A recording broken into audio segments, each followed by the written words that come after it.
සුබ උදෑසනක් මා ප්‍රථමයෙන්ම අපි අතර හිටපු ශ්‍රේෂ්ඨ දේශපාලන නායකයෙකු මංගල සමරවීර මැතිතුමාගේ අභාවය පිළිබඳව විශේෂයෙන්ම අපෙන් වෙන්වීම පිළිබඳව මේ වෙලාවේදී අපේ ශෝකය ඒ වගේම අපේ ගෞරවය මේ අවස්ථාවේදී ප්‍රකාශ කරන්න කැමැතියි. අද දවස රට මේ වෙනකොට මේ වසංගතයේ උච්චතම අවස්ථාවට ඇවිල්ලා තියෙන අවධියේදී හැකිතරම් ප්‍රමාණයෙන් මේ රට රැක ගැනීම සඳහා මේ රටේ ජනයා රැක ගැනීම සඳහා අපි සියලු දෙනාටම වගකීමක් තියෙනවා. මේ රටේ ප්‍රධාන විපක්ෂය හැටියට අපේ ඒ වගකීම් යුතුයකම් අකුරට ඉෂ්ට කිරීම සඳහා අපි බලාපොරොත්තු වෙනවා. අපිට නිතරම එන චෝදනාවක් තමයි අපි විවිධ අවස්ථාවල් වල විවේචන කරනවා. හැබැයි අපි ආණ්ඩුවට අවශ්‍ය උපදෙස් උදව් උපකාර කරන්නේ නැහැ කියලා. අපි කිසිම වෙලාවක කුහක කමෙන් විවේචනයක් කරලා නැහැ. අද වෙනකොට මේ රටේ ආර්ථිකයේ මූල්‍ය අංශයේ බරපතල අර්බුදයක් මේ ආණ්ඩුව විසින්ම නිර්මාණය කරා. ඒ වගේම ආර්ථිකයේ බාහිර අංශයේ ඒ වගේම අර්බුදයක් නිර්මාණය කරා. අවුරුදු එකහමාරකට කලින් අපි පාර්ලිමේන්තුවේ හඬක් නගලා දිගටම ආණ්ඩුවට එහි කරන වැරදි අනුගමනය කරන වැරදි ප්‍රතිපත්ති ගැන කිව්වා. ඒක වෙනස් කරන්න කිව්වා. අපි ඉල්ලීම් කරා. අපි මාධ්‍යයට අවිල්ලා රටට කිව්වා. හැබැයි ආණ්ඩුව ගණන් ගත්තේ නැහැ. ආණ්ඩුවේ උද්දච්චකම නිසා, අවපාලනය නිසා ඔය අද මූල්‍ය ශේෂ්ත්‍රයේ බාහිර ශේෂ්ත්‍රයේ ආර්ථිකය සම්පූර්ණයෙන්ම විනාශ වෙලා තියෙනවා. දැන් මේ වෙලාවේදී අපි ආණ්ඩුවෙන් ඉල්ලා සිටින්නේ යුද්ධයක් කරනකොට වුණත් ආර්ථිකය ශක්තිමත් කර යුතුයි. මේ වසංගතයත් යුද්ධයක් එක පැත්තකින්. එම නිසා මේ වෙලාවේදී ආර්ථිකය දුර්වල කෙරුවා නම් අපිට මේකට මුහුණ දෙන්න තවත් අමාරු වෙනවා. එතකොට මේ වෙලාවේදී ශුද්‍ර ආර්ථිකය මයික්‍රෝ ඉකොනොමි එක ඒකත් විනාශ නොකර ආරක්ෂා කිරීම ඊටම වැදගත්. ඉතින් මේකේ ඕනෑම රටක් ගත්තම රටේ ආර්ථිකය තුල තියෙනවා අවිධිමත් ආර්ථිකයක්. එහෙම නැත්නම් ඒක ඉංග්‍රීසියෙන් කිව්වම ඉන්ෆෝමල් සෙක්ටර් එක. මේ අවිධිමත් ආර්ථිකය ඊටම වැදගත්. ඉන්දියාව ගත්තම උදාහරණයකට අවිධිමත් ආර්ථිකය ගත්තම දලදේශීය නිෂ්පාදනයෙන් 50% දායක වෙන්නේ අවිධිමත් ආර්ථිකයෙන්. එහි සේවය කරන අයගෙන් 80%ක් විතර අවිධිමත් ආර්ථිකය තුල යැපෙනවා කියලා වාර්තා වෙනවා. ශ්‍රී ලංකාව ගත්තම අපේ අවිධිමත් ආර්ථිකය තුල අපි ගත්තම පෞද්ගලික අංශයෙන් 60%ක්ම සේවය කරන්නේ මේ අවිධිමත් අංශයෙන්. ඒතකොට කොච්චර ලොකු ප්‍රමාණයක්ද? විශාල පිරිසක් ජීවත් වෙන්නේ මේ අවිධිමත් ආර්ථිකය තුල. අවිධිමත් අංශය නැත්නම් අවිධිමත් ආර්ථිකය කියන්නේ කුමක්ද?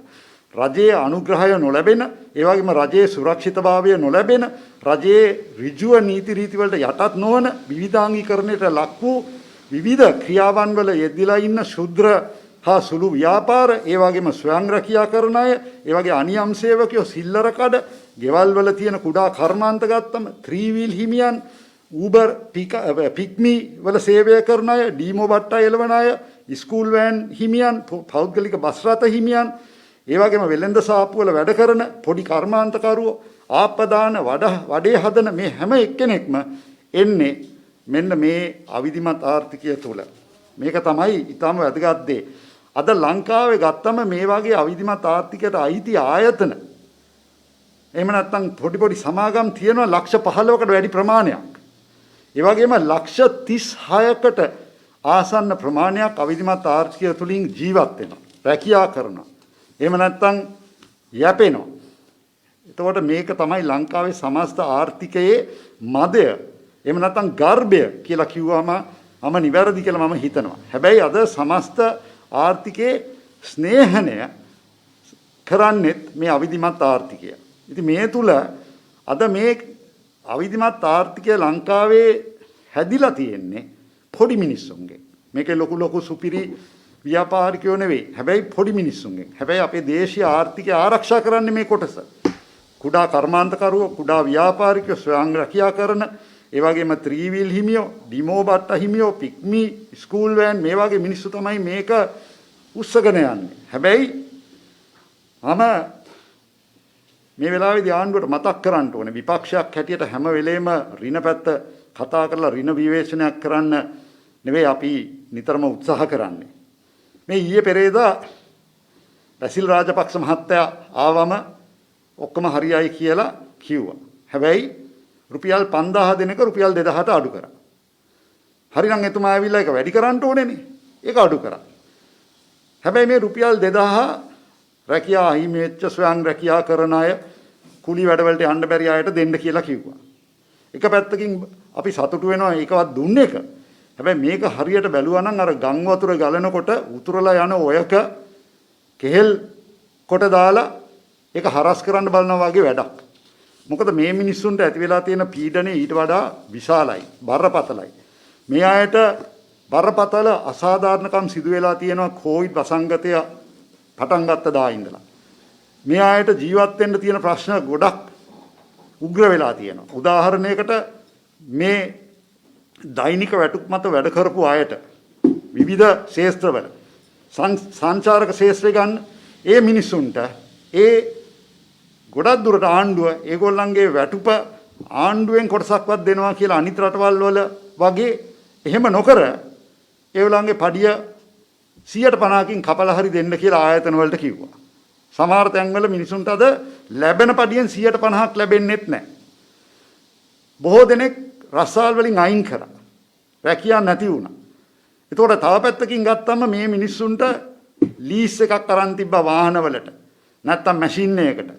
තමන්ගේ ව්‍යාපාරයට ෆිනෑන්ස් එකක් අරන් තිබුණා. ණය වාරික ගෙවන්න තිබුණා. හැබැයි කිසිම සහනයක් දුන්නේ නැහැ. විරාමයක් දෙනවා කියලා කිව්වට පහුගිය කාලේ අපි දැක්ක සමහර දවස්වල ලොක්ඩවුන් කාලේට ඇවිල්ලා වාහන උස්සගෙන ගියා. ත්‍රිවිල් උස්සගෙන ගියා. මේ මිනිස්සුන්ට එන වතුර බිල, ලයිට් බිල ඒකේ කිසි විරාමයක් ලබා දුන්නේ නැහැ. කිසිම සහනයක් ලබා දුන්නේ නැහැ. මේක ප්‍රශ්නයක්. මොකද මේ අයව රකින්න එක වැදගත්. අනිත් පැත්තෙන් බලන්න. ආණ්ඩුව ලොකු කම්පැනි වලට සුපිරි ව්‍යාපාරිකයන්ට බදු විරාම, බදු සහන දැන් ළඟදී බදු සමාවකුත් දුන්නා. Tamanට තියෙන හොරසල්ලි ටික ගේන්න කියලා බදු සමාවකුත් දෙනවා. හැබැයි මේ මිනිස්සුන්ට නිත්‍ය අනුකූලව Taman උපයන මුදල් වල කිසිම විරාමයක් සහනයක් ලබා දීලා නැහැ. මේක ලොකු ප්‍රශ්නයක්. ඒ නිසා මේ රුපියල් 2000 දීලා මිනිසුන්ව එතනින් ගොඩ ගන්නවා කියලා ආණ්ඩුව හිතනවා නම් ඒක ෂේප් න්‍යායෙන් කරන්න පුළුවන් කියලා ඒක වැරදි. Taman අවංක වෙන්න ඕනේ. ඔබ බාහිර ආර්ථිකය, මූල්‍ය ආර්ථිකය විනාශ කරලා දැම්මා වගේ මේ ශුද්‍ර ආර්ථිකය ඒ තැනටම තල්ලු කරන්න එපා කියලා ඔබතුමාන්ලගෙන් අපි අහනවා. අපි විශේෂයෙන් බලනකොට මේ අංශයට අවශ්‍ය ප්‍රාර්ථනය මේ වෙලාවේදී මේ මිනිස්සු හිර වෙලා ඉන්න තැන. එතකොට ඒගොල්ලන්ට අවශ්‍ය ඒ මුදල් ප්‍රාර්ථනය ලබා ගැනීම සඳහා අඩු පොලියට මුදල් හොයාගන්න පුළුවන්ද බැරිද කියන ප්‍රශ්නය. ඉතින් මම කනගාටුවෙන් කියන්න ඕනේ මේ රජය බොරු කරනවා. මම එහෙම කියන්නේ මේක නිකං කරන විවේචනයක් නෙවෙයි. මොකද ශෙහාන් සේමසිංහ ඇමතිවරයා එයා නියෝජ්‍ය මුදල් ඇමතිවරයා හැටියට මේ බොරුව ඇවිල්ලා කියලා තියෙනවා කීප පාරක්ම. ගිය වසරේ පෙබ්‍රවරි මාසේ 2020 පෙබ්‍රවරි මාසේ එතුමා මුදල් අමාත්‍යාංශ විසින් සංවිධානය කරපු වැඩමුළුවක අනුරාධපුරයේ එතුමා මේ කුඩා ණය විශේෂයෙන්ම SME අංශයට කුඩා ව්‍යාපාරවල වලට ණය දීම සඳහා සහ ක්‍රිබ් එකේ ඉන්න පොඩි මිනිසුන්ට එතුමා පොරොන්දුවක් දුන්නා ක්‍රිබ් එකේ හිටියත් ඒගොල්ලන්ට ආපහු ණයක් ගන්න පුළුවන් කියලා. ඒ කුඩා ව්‍යාපාරිකයන්ට අඩු පොලියට ණයක් දෙනවා කියලා කිව්වා. හැබැයි ඒක කිව්වේ පෙබ්‍රවරි මාසේ 2020. සැප්තැම්බර් මාසේ 2020 ආපහු එතුමා පාර්ලිමේන්තුවට ඇවිල්ලා කවුරු හරි ප්‍රශ්නයක් ඇහුවට එතන ආපහු උත්තරය දෙනවා.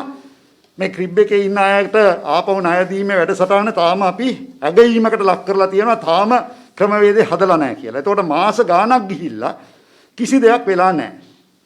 එතකොට මම කියන්න කැමති ශෙහාන් සේමසිංහ මහත්මයාට මේ වගේ මිනිසුන්ව මුලා කරන්න එපා. මේ අංශය ඊටම වැදගත්. මේ මිනිසුන්ට අවශ්‍ය ප්‍රාග්ධනය අවශ්‍ය අඩු පොලියට ලබා දීම ඔබගේ වගකීමක්. අද වෙනකොට මේ රටේ සමස්ත පොලි අනුපාතය අඩු කරලායි කියලා. විශේෂයෙන්ම විශ්‍රාමිකයන්ගේ ඉතිරි කිරීම වලට දෙන්නේ ඊටාම සුළු පොලියක් 5.5%. හැබැයි ලොකු සමාගම් වලට, මිතුරු සමාගම් වලට 106ට 106මාරට අද ණය දෙනවා. හැබැයි මේ පුංචි මිනිස්සුන්ට ඒ ගානට අද ණයක් ගන්න පුළුවන්ද? මේ වාගේ මෙන්න මේක ඊටාම වැදගත්. අද වෙනකොට කුඩා සහ මධ්‍යම පරිමාණයේ පොඩි අයගේ මේ පොඩි ව්‍යාපාරවල වලට 15%යි 20%යි අතර ගානක තමයි Tamanට කීයක් හරි පොලි ණයක් ගන්න වෙන්නේ. ෆිනෑන්ස් කම්පැනි එකකට ගියාම, ලීසින් කම්පැනි එකකට ගියාම ඊට අඩුව වාහනයක් ගන්න බෑ. සාමාන්‍ය බැංකුවකට ගියාම ඒගොල්ලෝ ඒ ණය දෙන්නෙත් නැහැ පොඩි කම්පැනි වලට. ඒක තමයි ප්‍රශ්නය. එතකොට සමහර තැන්වල රත්තරන් බඩු උකස් කරන අයට 25%යි පොලිය. එතකොට මේ සාමාන්‍ය මිනිස්සුන්ට මේ අදාළ සහන පොලියට ලබා දෙන ණයෙන් තඹ සතයක් ලැබෙන්නේ නැහැ. එතකොට මේ ණය ටික කොහටද යන්නේ? මම මේක සහතික කරලා කියන්න. මේක මම නිකන් කියන එකක් නෙවෙයි. ශයන් සේමසිංහ ඇමතුමාට කියන මෙන්න මෙතමන්ලගේම මහ බැංකු වාර්තාව. මහ බැංකු වාර්තාවේ මේකේ තියෙනවා 179 වෙනි පිටුවේ. 179 වෙනි පිටුවේ මම මේක ඉංග්‍රීසියෙන් තියෙන එක පිටපත මම මේක කියනවා නම් සිංහලෙන් ඒක කෙලින්ම කියනවා මෙහෙම. SME ආයතන වලට ලබා දෙන කුඩා ණය වල පොලි අනුපාතය සහ ලොකු සමාගම් වලට ලබා දෙන පොලි අනුපාතය අතර විශාල පරතරයක් ඇත. මහ බැංකුවම පිළිගන්නවා ලොකු මිනිසුන්ට දෙන පොලි අනුපාතය සහ පොඩි මිනිසුන්ට දෙන පොලි අනුපාතය අතර ලොකු පරතරයක් තියෙනවා කියන එක. පැහැදිලිව මේ පුංචි මිනිසුන්ට අද ණයක් අරගෙන හරි එයාලා ක්‍රිබ් එකේ ඉන්නවා නම් ක්‍රිබ් එකෙන් එළියට ඇවිල්ලා නැවත තමන්ගේ ව්‍යාපාරේ පණ ගන්නවන්නට හරි මේ ආණ්ඩුව වැඩපිළිවෙලක් හදලා නැහැ. මේකෙන් තමයි ශුද්‍ර ආර්ථිකය වැටෙන්න පටන් ගන්නෙ. ඔබ ඉඳලා හිටලා හිතුවම රුපියල් 2000ක් දීලා මේකෙන් මේ මිනිස්සු ගොඩ ගන්න පුළුවන් කියලා හිතනවා නම් ඒක වැරදි. මේක ඊටාම වැදගත් කොටසක්. මේ පුංචි මිනිස්සුන්ට ඒ අදාළ උපකාර ලබා දීම වැදගත්. අනිත් පැත්තෙන් මේ වෙලාවෙම ආණ්ඩුව ලොකු අයට බදු සමාව, බදු විරාම ලබා දෙනවා. රටේ ආදායම් කඩාගෙන වැටෙද්දී අද ගිය වසර වෙනකොට ලොකු සමාගම් වල සුපිරි ලාභ උපය ගත්තා. රජයේ බැංකු දෙක වාර්තාගත වෙන ලාභ උපය ගත්තා. ඇයි ඒ උපයගත් ලාභ නැවත ආයෝජනය කරන්න බැරි මේ පුංචි මිනිස්සුන්ට අඩු පොලියට ණයක් දෙන්න? මුදල් නැතුව නෙවෙයිනේ. කෝටි ගාණක් උපයගත්ත ගිය වසරේ. වැඩිම ලාභය උපයගත්ත වසර සමහර ආයතන ගිය වසර. ඒතර ඇයි ඒක කරන්නේ නැත්තේ? මේක ඊටාම බරපතල ප්‍රශ්නයක්. ඒ නිසා අපි මේ අවිධිමත් අංශය ඇතුලේ ඉන්න මේ පුංචි මිනිස්සුන්ට, මේ ව්‍යාපාරිකයන්ට, කුඩා සහ මධ්‍යම පරිමාණයේ ව්‍යාපාරිකයන්, ත්‍රිවිල් හිමියන්, ඒ වගේම වෑන් රථ දුවන, ඒ වගේම එක ශේෂ්ඨවල වඩේ දාන ආපහදන මේ පොඩි මිනිස්සුන්ට Taman ජීවත් වෙන්න අවශ්‍ය හයිය රජයකින් ලබා දෙන එක රජයේ වගකීමක්. මේ වගේ වෙලාවක ඒ යුතුයකම ඉෂ්ට කරන්න කියලා මම විශේෂයෙන්ම ඉල්ලා සිටිනවා. මේක එතනින් එහාට බැලුවම දැන් තියෙන තත්ත්වය තමයි අර ගහෙන් වැටෙච්ච මිනිහට ගොනා යන්න වගේ වැඩක් වෙලා තියෙන්නේ. මොකද ඒකත් එක්ක මේ මිනිසුන්ට කිසිම විරාමයක් නැහැ. ලයිට් බිල්, වතුර බිල් ඔක්කොම ගෙවන්න තියෙන අතර අද බෙහෙත් නැහැ, ගෑස් නැහැ, ඊළඟට කිරිපිටි නැහැ. අද විශේෂයෙන්ම කියන්න ඕනේ මේ ආණ්ඩුව කරන බරපතල ප්‍රශ්නය. අපි ඊයේ පෙරේද දැක්කා වෛද්‍යවරයෙක් එයා මිය ගියා අවශ්‍ය බෙහෙත නැතුව කියලා. මම දන්නවා අපේ කලින් යහපාලන ආණ්ඩු කාලේ පිළිකාවක් හැදිච්ච මිනිහෙකුට ලක්ෂ 50ක 60ක වෙනතුරු ජීවිත කාලය තුර ඒ පිළිකාවට අවශ්‍ය බෙහෙත් ප්‍රමාණය රජයෙන් ලබා දුන්නා. අද මම පුද්ගලිකව දන්නවා ඒ වගේ ලෙඩෙක් මහරගම පිළිකා රෝහලෙන් බෙහෙත් ටික ගන්න කිව්වා. හැබැයි ඒ බෙහෙත් කොහෙවත් ගන්න නැහැ. අද ඒ බෙහෙත් නැහැ. ඒ වගේ ලෙඩු කී දහහක් ඉන්නවද අපේ රටේ බෙහෙත් නැතුව? අම්මා තාත්තලාට බෙහෙත් ටික ගන්න බැරුව, බෙහෙත් ටික හොයා ගන්න බෑ, සල්ලි වලට ගන්නත් නැහැ, රජෙන් දෙන්නෙත් නැහැ. ඒ වගේ ප්‍රශ්න ඇති වෙලා තියෙනවා. ඉතින් මේක බරපතල ප්‍රශ්නයක්. මේ ආණ්ඩුව විශේෂයෙන්ම මේ ගැන පියවරක් ගත යුතුයි. ඒ වගේම මම හිතන්නේ මේ වෙලාවේදී මේකත් එක්ක පැටලෙන අනිත් ප්‍රශ්නය තමයි ජීවන වියදම. දැන් අපි දන්නවා අද වෙනකොට දැන් වාර්තා වෙන තොරතුරු අනුව සීනි තොග මිල රුපියල් 200 පැනලා තියෙනවා. එතකොට සීනි විතරක් නෙවෙයි මම උදාහරණයක් ගත්තම මට පුදුමයි මේ වගේ දෙයක් සිද්ධ වෙන එක. මේ වෙනකොට ගිය වසර ගත්තම ගිය වසරයි මේ වසරයි අතර සසඳනකොට පරිප්පු 140ට තිබුණ එක අද 260යි. නාඩු 85ට තිබුණ එක 120යි. එතකොට කීලාන් කරවල කිලෝ එකක් රුපියල් 1000ට තිබුණ එක 1500යි. සාලයා කිලෝ එකක් රුපියල් 300ට කරවල 300ට තිබුණ එක රුපියල් 700යි. මාරි බිස්කට් එක ග්‍රෑම් 80 බිස්කට් එක රුපියල් 20 ඉඳලා රුපියල් 35යි මේ අවුරුද්දේ. පැනඩෝල් කාඩ් එක රුපියල් 18ට තිබුණ එක රුපියල් 36යි. වයර් රෝල් එකක් කැලණි වයර් රෝල් එකක් රුපියල් 1900ට තිබුණ එක රුපියල් 3200යි. මිනිස්සු කොහොමද ජීවත් වෙන්නේ? එතකොට අද ගුරුවරුන් පඩි වැඩි කරලා ඉල්ලන එක අසාධාරණද? තමන්ගේ පඩිය අද හැල්ලුවට ලක් වෙලා තියෙන්නේ මේ ආණ්ඩුව විසින් නෙවෙයිද? මේක විශේෂයෙන්ම අපි මතක් කරන්න ඕනේ. මොකද සල්ලි අච්චු ගහනකොට නිවාඩ් කබ්‍රාල් මහ ලොකුවට කයිය ගැහුවා. සල්ලි අච්චු ගහනකොට අපි කිව්වා සල්ලි අච්චු ගහන්න එපා උද්දමනය වැඩි වෙනවා බඩු මිල වැඩි වෙනවායි කියලා. ඒකට ඇහුම්කන් දුන්නේ නැහැ. සල්ලි අච්චු ගැහුවා. ප්‍රතිඵලය මොකද්ද? අද වෙනකොට මෙන්න මම පෙන්වන්න කැමති අද මන්චි බිස්කට් එක ගන්න. මන්චි බිස්කට් එකක් තියෙනවා මැයි මාසේ 2021 මැයි මාසේ රුපියල් 120යි. හැබැයි අප්‍රේල් ඊට පස්සේ ඊළඟට ඒක ඊළඟ මාසේ වෙනකොට ජූනි මාසේ 130යි. එක මාසයක මේ සමාගම් වලට කරන්න දෙයක් නැහැ. දවසින් දවස බඩු මිල වැඩි වෙනවා.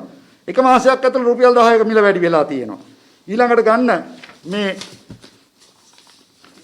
ඊවා පැඩ් එක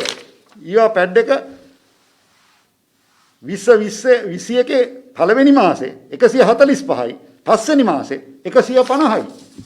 මෙහෙමයි මිල වැඩි වෙන්නේ. ඊළඟට බලන්න මේ කෑලි මිරිස් මේ පැකට් එක.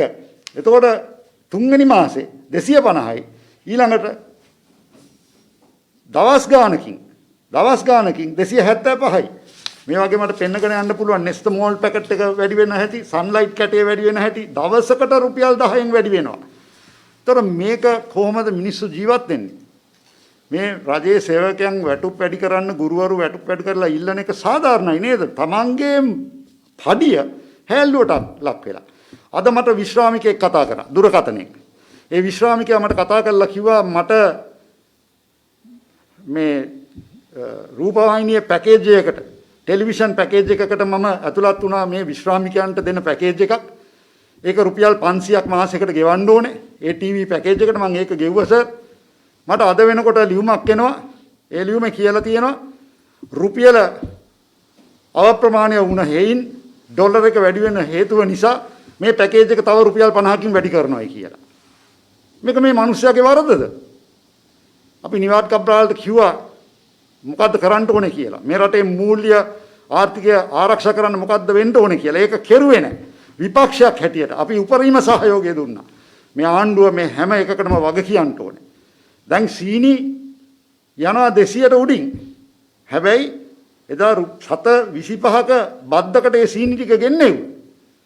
එතකොට ඒ උපයගත්ත ලාභයක ආණ්ඩුවට අපි කියනවා ඒ තියෙන ලාභයේ වර මුදල් ඔක්කොම ටික අරගෙන මේ රටේ මිනිස්සුන්ට මේ අමාරුම කාලේ එයාලගේ ජීවිත ආරක්ෂා කරනවා වගේම ඒගොල්ලන්ට යැපෙන්න පුළුවන් විදියට සහන දෙන්න කියලා අපි ඉල්ලා සිටිනවා.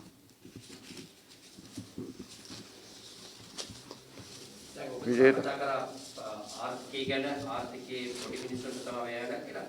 දැන් සසන්න රතු කැපිටලයක් කියන සංචාරකයන්ටයි ආයෝජකයන්ටයි සංචාරන සීමා නැහැ කියලා. එතකොට ඒගොල්ලන්ට ඒක ප්‍රශ්නයක් නෙමෙයි කියන්නේ. ප්‍රසන්න රණතුංග ඇමතිවරයා දිගටම කතා කරනවා මේ සංචාරකයන්ට සීමාවන් පනවන්නේ අරෙමේ කියලා. පළමුවෙන්ම එතුමාගෙන් මම අහන්නේ මේ රටේ පුරවැසියන්ව රකින්න බැරි ආණ්ඩුව කොහෙද විදේශ සංචාරකයන්ව මෙහෙට ගෙනල්ලා රකින්න යන්නේ? ජාත්‍යන්තරයේ ගෝලීය තුල ශ්‍රී ලංකාව ඒ විශ්වාසය දිනාගෙන නැහැ. දැන් වෙනකොට අපි ගත්තම මාලදිවයිනේ හෝටල් ඔක්කොම පිරීලා තියෙන්නේ. හැම කාමරයකම කවුරු හරි ඉන්නවා. ඒ රටේ එන්නතදීම 85% සම්පූර්ණ කරා කලින්ම. ඒගොල්ලෝ ඒකට ආයෝජනය කරා. ඒගොල්ලන්ගේ සැලැස්මක් තිබුණා. සංචාරකයෝ යනවා ඉබේම. මොකුත් දෙන්න ඕනේ නැහැ. ඒගොල්ලෝ යනවා. හැබැයි මේගොල්ලෝ වැඳලා එන්න කිව්වත් හරි හැටි හිතන මිනිස්සෙක් මෙහාට එයිද මේ වෙලාවේ? ලෝකේ කොරෝනා වලින් 4 වෙනි තැන මරණ වලින් දැන් දවස් කීපයකට කලින්. ඉතින් මෙයා මොන විරාම දුන්නත් මේක හරියන්නේ නැහැ. ඉස්සර මෙහි තියෙන ප්‍රශ්න ටික, මූලික ප්‍රශ්න ටික විසඳන්න ආණ්ඩුවේ වැඩපිළිවෙල හරියට හැදෙන්න ඕනේ. සමාජයේ ප්‍රශ්න කරනවා. ඒ වගේම ආවද රජයක් කියලා. ඉතින් ජනතාවට රජයක් වුණාම දැන් ඔබතුමා සඳහන් කර පරිදි සුළු මධ්‍යම පරිමාණ ණය දෙන අයට වෙතරම් පොලියක් අය කරන්නේ ඇයි? ඒ ණය දෙනවට උච්චතර පොලියක් අය කරන්නේ කියලා ජනතාවගේ රජයක් නම්. මේක ජනතාවාදී රජයක් නෙවෙයි. ඒක ඒ බලයට එන්නේ ජනතාවාදී රජයක් කියලා. මේ ආණ්ඩුව දුප්පත් මිනිසුන්ගෙන් පොහොසත් මිනිස්සු පෝෂණය කරන රජයක්. මම එහෙම කියන්න හේතුවක් තියෙනවා. පොලි අනුපාතය අඩු කරන්න ඕනේ කියලා විශ්‍රාමිකයන්ට තමන්ගේ ඉතිරි කිරීම වලට දෙන වාර්ෂික පොලිය 5.5% ජාතික ඉතිරි කිරීම බැංකුවෙන් අඩු කරා. ඒ මිනිස්සු ජීවත් වෙන්නේ ඒකේ. හැබැයි රටේ උද්දමනය 7%යි. ඒ කියන්නේ ඒගොල්ලන්ට ඍණ පොලියක් ලැබෙන්නේ. අවුරුද්ද අවසානයේදී ඒගොල්ලන්ට බැංකුවෙන් ලැබෙන පොලියට වඩා වියදම් වෙනවා. මොකද ඒගොල්ලන්ගේ මුදල් බාල්දු වෙලා තියෙනවා උද්දමනය වැඩි නිසා 7% නිසා. අනිත් පැත්තෙන් ඒ සල්ලි ටික අරගෙන වාණිජ බැංකු වලට ඒ සල්ලි දීලා වාණිජ බැංකු ඒ සල්ලි ආපහු ණය හැටියට 6%ට ලොකු සමාගම් වලට ගජමිතුරු සමාගම් වලට අඩු පොලියට වාහන ගන්න බිස්නස් කරන්න ඉඩම් ගන්න අඩු පොලියට දෙනවා. හැබැයි කුඩා කර්මාන්තකරුවෙක් ඒ වගේම මේ අවිධිමත් අංශයේ ඉන්න ඒ වගේම පොඩි මිනිහෙක් ණයක් ගන්න ගියාම එයාට 12%න් 15 ගන්න පුළුවන් 15%න් 15 ගන්න පුළුවන්ද බෑ. ඒක තමයි මහ බැංකු වාර්තාවෙම පැහැදිලිව මහ බැංකු වාර්තාව ඒක සහතික කරනවා. පොඩි මිනිස්සුන්ට අඩු පොලියට මේ ආණ්ඩුව ණය දීලා නැහැ කියලා. ඒ වගේම තමයි දැන් මේ දැන් බටහිර වැඩිවීම සම්බන්ධයෙන් වෙළඳාමාත්‍ය බන්දුල ගුණවර්ධන මහතා පාවසතියේ මාධ්‍යමයේ සඳහන් කර සිටියේ ලෝක වෙළඳපොලේ පහන්දපලේ ඉහළමගේ කොරෝනා වසංගතයත් එක්ක අති විශාල ලෙස ඉහළනවා සහ මේ ඩොලරේ මිලි ගෙලයම නිසා තමයි ලංකාවේ බටහිර වැඩි කිරීමට සිද්ධ වෙන්නේ කියන එක සත්‍යතාවක් තියනද පක්ෂවල? මම මේකට උත්තර දෙකක් දෙන්නම්. එකක් තමයි බන්දුල ගුණවර්ධන මහත්තයයි එයාගේ ආණ්ඩුවේ ඉන්න චග්ගෝලයෝයි තමයි අපි බලේ ඉන්නකොට කිව්වේ යකෝ රුපියලේ වැටෙනකොට ඩොලරේ වැඩි වෙනකොට බඩු මිල වැඩි වෙනවා නම් මොකටද ආණ්ඩුවක් කියලා. ඒ ප්‍රශ්නේ යාගෙන් අහන්නම්. හැබැයි මම එතන ඒවා වලින් ඒ බොළඳ තර්ක වලින් නවතින්නේ නැහැ. ඒක වැරදි එයා කියන එක. මේ ඊට වඩා ලොකු ප්‍රශ්නයක් තියෙනවා. සල්ලි අච්චු ගැහුවා. සල්ලි අච්චු ගැහුවම අද රුපියලේ වටිනාකම වැටිලා උද්දමනය බඩු මිල වැඩි වෙනවා ඒක හරහා. දැන් මං අහන්නේ සිද්ධාලේප වගේ නිෂ්පාදනයක්. ලෝක වෙළඳ පොළට මොකද තියෙන සම්බන්ධය? ලෝක වෙළඳ පොළේ මිල වැඩි වුණාට සිද්ධාලේප මිල වැඩි වෙන්න බෑනේ ලංකාවේ. 2019 සිද්ධාලේප බෝතලයක මිලයි අද මිලයි ගත්තම වෙනසක් තියෙනවා. බිස්කට් පැකට් එක, මාරි බිස්කට් එක වෙනස් වෙලා තියෙනවා. මොන ලෝක වෙළඳ පොළද? බන්දුල ගුණානන්ද මහත්තයාට කියන්න මේවා ගිහිල්ලා කඩේ බලන්න කියලා. මිරිස් කුඩු වැඩි වෙලා තියෙනවා. ඔව්. ඒ වගේම තමයි දැන් මේ ඔබතුමා සඳහන් කර පරිදි ගම් ප්‍රදේශවල තීරික වල රුපියල් 200ට වඩා ඉහළ ගිහිලා තියෙනවා. ඒ වගේ අනිකුත් පහන් වල පෙළ වැඩිද කියලා නමුත් ඒ මම නැවතත් වෙළඳාමතුමාගේ වෙන තමයි වෙළඳාමතුමා අපි පාරක් ගිලක් දාන්නේ කිසිම දෙයක විලක් වගේ වෙන තමයි කියලා දෙනවා. කොහොමද මම මේ වැඩි වෙන්නේ මක්සුමා? ඔබ දන්නවා හාල් නාඩු වලට පාලන මිලක් දැම්මා. ලංකාවේ වැඩිම වී අස්වැන්න තිබුණු වසර ගිය වසර අතිරික්තයක් තිබුණා. හැමතැනම වී තිබුණා, හාල් තිබුණා. හැබැයි මිනිසුන්ට කණ්ඩ හාල් තිබුණේ නැහැ. පාලන මිලක් දැම්මා. ඇස්වලට පෙනිද්දී පාලන මිල ගෝණිය ගහලා තියෙද්දී රුපියල් 20 25 30න් කිලෝ එකක් වැඩි කරලා කඩවල් වල විකුණන්න පටන් ගත්තා. කොටින්ම කියනවා නම් මේ ආණ්ඩුව කවුරුත් ගණන් ගන්නෙ නැහැ. මේ ආණ්ඩුවට පාලනයක් අද නැහැ. ඒ පාලනේ බිඳ වැටිලා තියෙන්නේ. අද මිනිස්සු කතා කරන ආණ්ඩුව කරේ විශ්වාසයක් නැහැයි කියලා. ඒක තමයි ගැටලුව. අපි ආණ්ඩුවට කියන්නේ විපක්ෂයක් හැටියට අනේ ඒ විශ්වාසය හදාගන්න, වැරදි හදාගන්න. අපි එතන ඉන්නේ. ඔබට ඒක කරන්න බැරි නම් එතකොට අපි විකල්පයකට යා යුතුයි කියලායි අපි කියන්නේ. දැන් ආණ්ඩුව රට වහන්න නැතුව තියාගෙන හිටියා. හැබැයි වහන්න නැතුව තියාගෙන ඉන්න කියන එකට හේතුව හැටියට කිව්වේ මේ පොඩි හරියට පොඩි මිනිස්සයා රැකගත යුතුයි එදිනදා ජීවත් වෙන කට්ටිය රැකගත යුතු නිසා තමයි රට වහන්න නැති කියලා. ඔව්. දැන් ඔබතුමා කියන්නේ එතකොට පොඩි මිනිහා ප්‍රෙෂර් එකක් දෙනවා කියලා. හරියට හරි. මම ආගෙන හිටියා ජනාධිපතිතුමාගේ කතාවක එතුමත් කියනවා මේ වඩේ හදන ආපදාන මිනිස්සුන්ව රකින්න ඕනේ, මේ අවිධිමත් අංශයේ ඉන්න මිනිස්සු රකින්න ඕනේ නිසා තමයි මේ ආර්ථිකය මේ රට වහන්නේ නැත්තේ කියලා. ඒක හරි. හැබැයි රට ඇරලා තියෙන කොටත් ඔය මිනිස්සුන්ට ගහන ආණ්ඩුව රට වැහුවා කියලා වෙනසක් වෙන්නේත් නැහැ. දැන් 30 වෙනිදායින් පස්සේ රට ඇරියා කියමුකෝ. ඒ මිනිස්සුන්ට අවශ්‍ය පහසුකම්, ඒ ප්‍රාග්ධනය, ඒගොල්ලන්ට අවශ්‍ය ව්‍යාපාර කරන්න තියෙන මුදල් ප්‍රමාණය ආණ්ඩුවෙන් අවශ්‍ය අඩුපොලියට ලබා දෙනවද? ඒ මිනිස්සුන්ගේ ලීසින් ගෙවීම, වාරික, ඒගොල්ලන්ගේ ණය වාරික සඳහා අවශ්‍ය ඒ සහන ලබා දීලා ක්‍රියාත්මක වෙනවද? පොතේ තියෙනවා. හැබැයි ඒක ක්‍රියාත්මක වෙන්නේ නැහැ. ඒ මිනිස්සුන්ගේ තියෙන අමුද්‍රව්‍ය ගන්න තියෙන ප්‍රශ්නයක් තියෙනවා. අද ආපදාන මිඩියාට ගෑස් නැහැ. වඩේ දාන මිඩියාට තෙල් නැහැ. හරි? එතකොට මේ ඔක්කොම ගත්තම දැන් අද තව මොකක් හරි හදන මිනිහෙකුට රසකැවිලි හදන මිනිහට සීනි මෙහෙම ගියාම ඌට ඕගේ භාණ්ඩේ විකුණන්න බෑ. ඉතින් මේ ඔක්කොම ප්‍රශ්න ආණ්ඩුව විසින්ම ඇති කරලා මේ පුංචි මිනිස්සුන්ව වලලන්න පරිසරය ආණ්ඩුව හදලා තියෙනවා. දැන් මෙහෙදී මේ පොඩි මිනිහා කෙනෙක් වුණත් පොඩි මිනිහාට රුපියල් 2000ක් දෙනවනේ ආණ්ඩුව. මම ඒකයි කිව්වේ අර හරියට ගම් වතුර ගලන ඔයක මේ කේල් කොට දාලා හරස් කරනවා වගේ වැඩක්නේ. රුපියල් 2000 රුපියල් 5000 දුන්නා නේද? රුපියල් 5000යි රුපියල් 2000 වෙන්නේ. ඔබ හිතනවද 3 wheel එකක් තියෙන මාසයකට රුපියල් 12000ක් විතර වාරිකයක් ගෙවන්න තියෙන 3 wheel හිමියා නැත්තම් ස්කූල් වෑන් හිමියට රුපියල් 2000 දීලා ඒ මිනිස්සයව එතනින් ගොඩ ගන්න පුළුවන් කියලා. අපි කියන්නේ නැහැ ආණ්ඩුවට දිගටම නිකන් සල්ලි දෙන්න පුළුවන් කියලා. ආණ්ඩුව අඩුතරමින් රුපියල් 5000 දෙන්න තිබ්බා. හැබැයි මේ මිනිස්සුන්ට අවශ්‍ය ඒ සහාය ආණ්ඩුවෙන් නිල වශයෙන් ඒ කටයුත්ත හරියට ක්‍රියාත්මක කරන්න තිබුණා. බැංකුවල ඒ අංශවලට උපදෙස් දීලා ඒ බැංකුව වලින් ඒ අදාළ ක්ෂේත්‍රවලට මේ ණය ටික ලබා දෙන්න කියන එක ආණ්ඩුව නියෝග කරන්න තිබුණා. ශේහාන් සේමසිංහ මහතා ඇවිල්ලා හැමතැනම කතා කරුවට මාධ්‍යයට ලොකු කයියක් ගැහුවට ඒවා ක්‍රියාත්මක වුණාද නැද්ද කියලා බැලුවේ නැහැ. විශේෂයෙන්ම කෘෂිකර්ම අංශයේ ඉන්න මේ අවිධිමත් අංශයේ වැඩ කරන අයට කෘෂිකර්ම අංශයට තමයි අඩුවෙන්ම ණය දීලා තියෙන්නේ.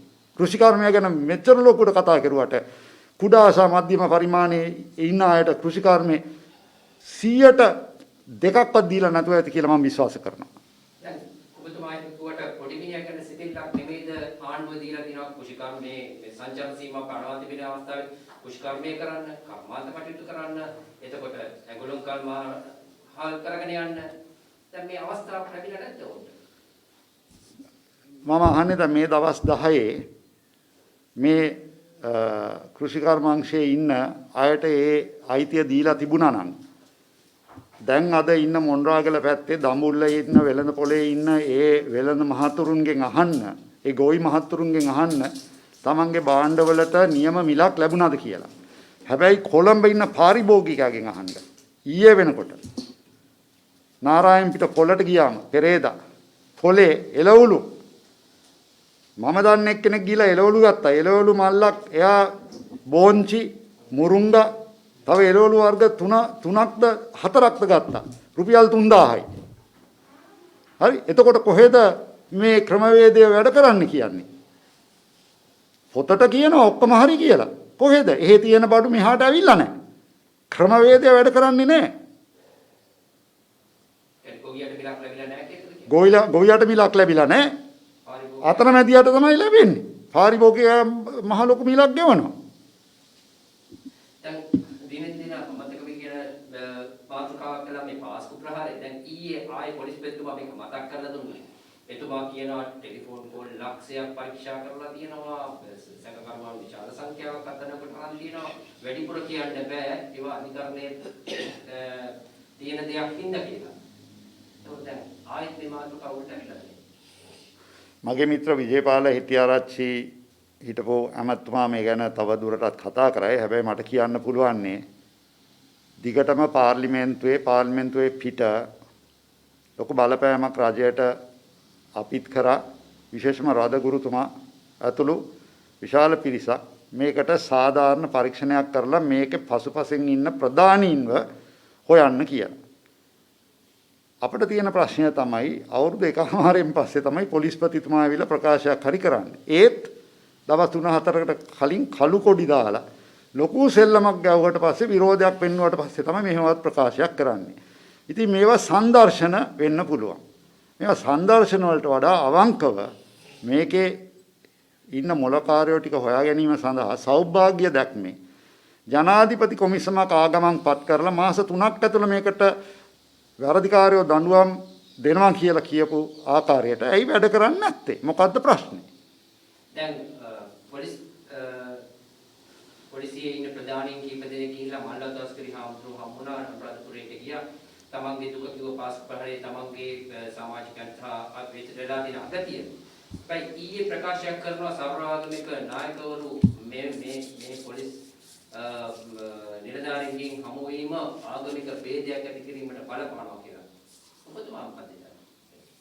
ඒ ගැන මට හොඳ හරියට තොරතුරු දන්නේ නැහැ. ඒ නිසා මම ඒ ගැන මොකුත් කියන්නේ නැහැ මේ වෙලාවේ. හැබැයි ඒ ගැන අපි පක්ෂයක් හැටියට ඒ ගැන සොයා බලන්න බලාපොරොත්තු වෙනවා. ඔබතුමාලා ඇයි ඔබතුමාලගේ මුදල පරිත්‍යාග නොකර කොවිඩ් ආර මුදලට වෙනම පරිත්‍යාග කරන්නේ? සමගි ජන බලවේගය මේ විපක්ෂයේ හුස්මකට සරහන් අපේ ආණ්ඩුව කෙරෙහි මොකද්ද තියෙන විශ්වාසය? අපි මෙච්චර කාලයක් කොවිඩ් ආර මුදලක් හැදුවා. ඊළඟට මේ සීනි වලින් කෝටි ගාණක් හොයාගත්තා. තවත් එක ඩීල් වලින් කෝටි ගාණක් උපයනවා. හැබැයි මිනිසුන්ට ලැබෙන සහනයක් අපිට පේන්නේ නැහැ. එන්නත වෙලාවට දී ගන්න බැරි වුණා. PCR එකක් කරන්නේ නැහැ මිනිසුන්ට. PCR වලින් හම්බ කරනවා. ඇන්ටිජන් වලින් හම්බ කරනවා. හෝටල් තියාගෙන ආණ්ඩුවේ ඉන්න ලොක්කන්ගේ හෝටල් වලට දාලා ඒකෙන් හම්බ කරනවා. එතකොට අපි අපේ වැටුප ඕකටම පරිත්‍යාග කරලා විශ්වාසයක් ඇති වෙයිද? සජිත් ප්‍රේමදාස මහතා ආණ්ඩුව පටන් ගන්න ඉස්සර එතුමා විසින් විපක්ෂය වෙනුවෙන් දිගටම රෝහල් වලට උදව් කරලා තියෙනවා. ඒ වගේම රෝගීන්ට උදව් කරලා තියෙනවා. පොදු ජනයාට උදව් කරලා තියෙනවා. අපිට අපේ නායකයා විශ්වාසයි. ඒ නිසා අපේ නායකයාට තමයි අපි මේ මුදල් දෙන්නේ. දැන් පොදු ජන පෙරමුණේ ලේකම්වරයා සහ ගාමී ලොකුගේ ඇමතිවරයා කියනවා මේ മന്ത്രിවරු කීප දෙනෙක් 10 දෙනෙක් එකතු වෙලා මේ മന്ത്രിවරුන්ගේ සහ පක්ෂ 10ක් එකතු වෙලා ජනාධිපතිතුමාට ලිපියක් ලියනවා රටවහන්න. ඒක ජාත්‍යන්තර කුමන්ත්‍රණයක් කියලා. ඔබතුමාත් එහෙමද හිතන්නේ? අපි අහන්නේ මේ තමන්ගේ කල්ලිය පාලනය කරන්න බැරි ආණ්ඩුවකට කොහොමද මේ වගේ රටක මේ බරපතල අර්බුදයක් ඇති වෙලා තියෙන වෙලාවේ ඒවට උත්තර දෙන්නේ? ගාමිණී ලොකුගේ ඇමතිතුමන්ලා කියන එකෙන් පේනවා ඒක ඇතුලේ තියෙන අවුල. ඔව් එකට එකා නැහැ. ඒගොල්ලෝ ඇමතිවරු තමන්ගේ මඩිය තර කරගන්න, තනතුරු හදාගන්න, තන ආරක්ෂා කරන්න අනිත් මිනිහව කපන්නයි, තා මිනිහෙකුට පහර ගහන්නයි තමයි ඔතන වැඩ කරන්න කියලා අපිට පේන්නේ. මේ වෙලාවේදී ඔක්කොම පසකට දාලා මේ රටේ තියෙන ජාතික ප්‍රශ්නෙට මේ ව්‍යසනය වසංගතය පරාජය කරන්න අපි වැඩ කරන්න ඕනේ. ඉතින් ආණ්ඩුවට ඕකවත් කරන්න බැරි නම් මේ ආණ්ඩුව ඔතන තියෙන එක වැරදි. ඩොක්ටර් මම එහෙම ගියාට කමන්නේ මම තව පොඩි සාකච්ඡාවකට හරි මොකද කරන්න පුතා